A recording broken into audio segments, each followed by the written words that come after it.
Je continue à penser que AT&T reste sous-évalué, un peu comme avec Verizon. OK? Je pense que j'ai déjà fait des notes d'analyse sur ces sujets-ci. Vous savez également que la dépense en capital ici va avoir tendance à diminuer. Donc, ce sont des business qui sont quantitativement sous-évalués. Je sais qu'il y a des gens qui disent toujours ici que oui, mais regarde le prix de l'action, regarde le revenu qui a baissé, etc. Il faut déjà savoir pourquoi est-ce que cette compagnie se retrouve à ces niveaux. D'accord? Donc, je ne vais pas revenir les raisons ici. Donc, je vous encourage à aller voir les anciennes vidéos. Donc, ici, on a des revenus qui sont plutôt stables, je vais le dire comme ça, parce que cette partie-ci a été effacée, enlevée. D'accord? Vous l'avez maintenant au niveau de WBD, Warner Bros. Discovery. Donc, et comme vous pouvez le voir, le scénario, c'est pour les anciens, je vous dis depuis très longtemps qu'il y aura beaucoup de consolidation dans le secteur des médias. Vous l'avez vu ici avec l'annonce d'une potentielle offre d'achat sur Paramount. Je pense qu'il y aura une fusion Paramount-Warner Bros. Discovery. Même si au niveau du régulateur, ça va avoir tendance à être compliqué. Mais elles vont se faire acheter. Pas le choix. L'environnement est en train de changer drastiquement. Et je ne vous l'ai pas dit, c'est pas comme si je voulais mentionner après l'annonce. C'est en lisant, en écoutant les conférences calls, en regardant à peu près l'historique des industries qui sont en difficulté. Quand un secteur d'activité est en difficulté, il y a tendance à fusionner pour renforcer l'avantage concurrentiel. Et sur le secteur des médias, vous pouvez aller voir les anciennes vidéos. On en parle, on en reparle et on en parlera encore dans les mois et les années à venir. Netflix est trop en avance par rapport à ces compagnies-là. Et il ne suffit juste pas d'avoir une plateforme de streaming. C'est un peu plus loin que ça. C'est surtout les datas qui sont importants.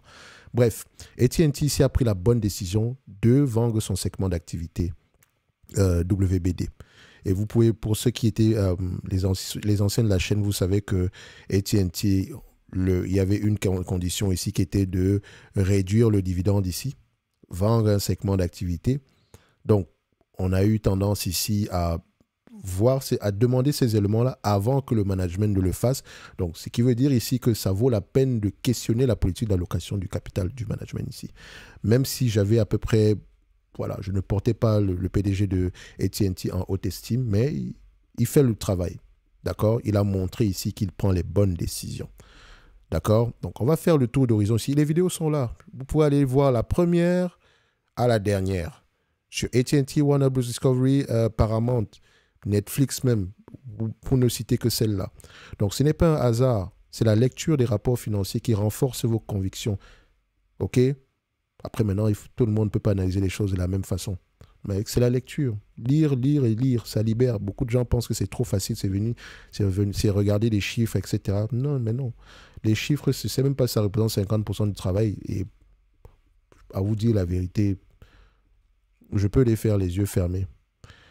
Et on peut tous lire les chiffres ici, mais les interpréter, on aura des interprétations totalement différentes. Si tu n'as pas une idée générale de comment est-ce que fonctionne un secteur, tu vas l'interpréter d'une certaine manière. OK?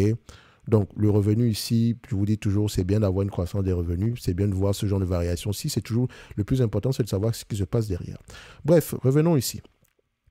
Marge brute, plutôt stable. OK?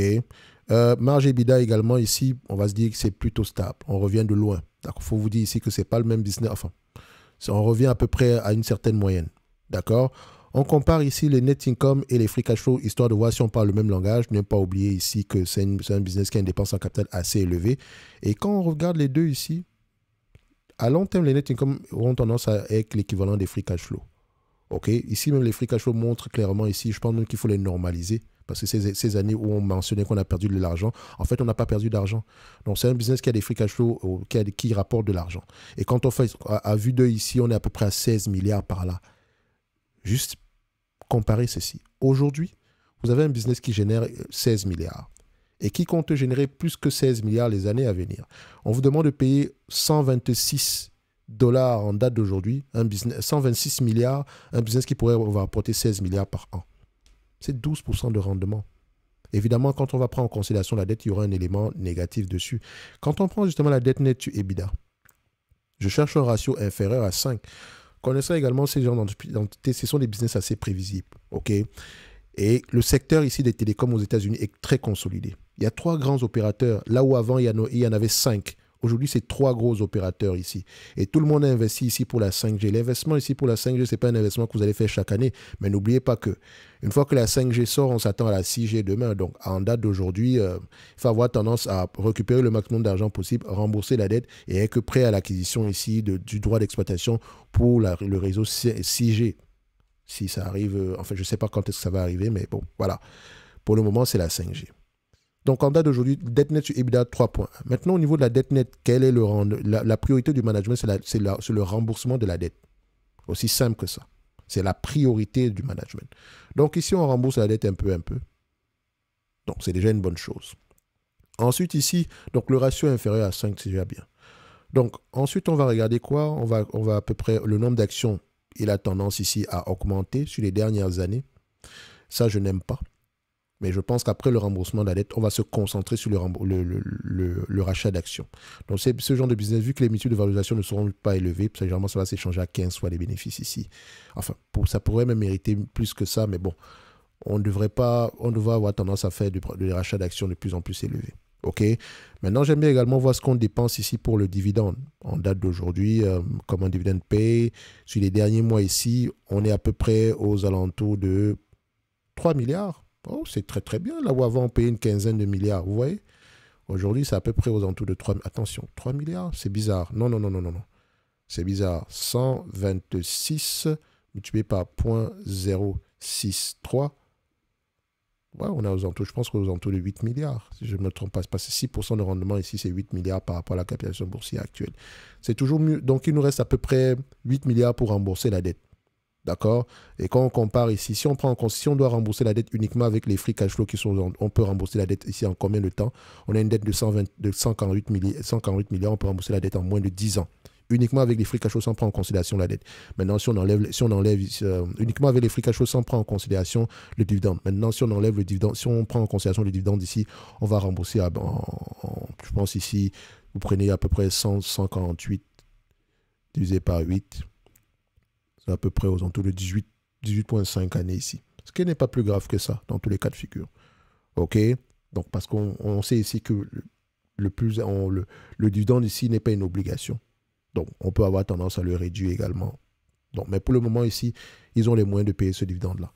Donc, du point de vue évaluation, comme je l'ai dit, c'est un business. Si vous prenez ce business-ci à 15 fois les bénéfices, ça va donner quoi? Donc, si on prend le 16 milliards ici, multiplié par 15 fois les bénéfices, on sera à peu près à 240 milliards ici. Si on enlève la dette nette, ça va vous donner un chiffre un peu plus bas que ça. Donc, je le prends à 10 fois les bénéfices. Si vous prenez le 16 milliards en question à 10 fois les bénéfices, vous serez à 160 milliards. 160 milliards ici divisé par le nombre d'actions. On a à peu près combien ici en termes de nombre d'actions? On a 7 milliards 260 divisé par 7,26. Ça donne à peu près aux alentours ici de 22 $ l'action. À ce prix-là, l'entreprise n'est pas déjà surévaluée pour commencer. OK? Et encore, vous l'avez acheté à 10 fois les bénéfices. Sous condition qu'elle rembourse la dette ici, ça reste un très bon prix en date d'aujourd'hui. OK? Ça reste un très, très bon prix. Donc, si on va regarder sur Fastgraft ici, 10 fois les bénéfices, on sera aux alentours ici, en prenant en considération la croissance future. Ici, on était à combien? On était à 22. Là, on sera à peu près à 25. Ça ne prenait pas en considération la croissance future, ça prenait en considération la moyenne des bénéfices, des free cash flow sur une longue période de temps. Donc, ici, on pourra s'attendre à du 25 $ par là. Donc, le prix actuel n'est pas si fou que ça. Et encore, c'est intéressant du point de vue dividende. Maintenant, après remboursement de la dette, on va peut-être s'occuper ici au rachat d'actions. En tout cas, j'aime bien ce que je vois ici. Je vous vois venir, non, le prix a baissé, le revenu baisse, etc. Dépend de la dette. Elle a les moyens de repayer la dette. La dépense en capital va être réduite pour les mois à venir. Allez lire les rapports financiers, écoutez les conférences call. D'accord? Je ne suis pas là pour vous convaincre de toutes les façons sur AT&T. Ça reste un value play. C'est tout. Pas le genre de business que je vais avoir tendance à garder jusqu'à la fin des temps ici. OK? Mais ce n'est que mon avis et non un conseil d'investissement. Comme d'habitude, je me réserve le droit de me tromper. En lien dans la description de la vidéo, ici, vous avez la top newsletter ainsi que les notes d'analyse gratuites jusqu'au 29 du mois de février. OK? Donc, merci.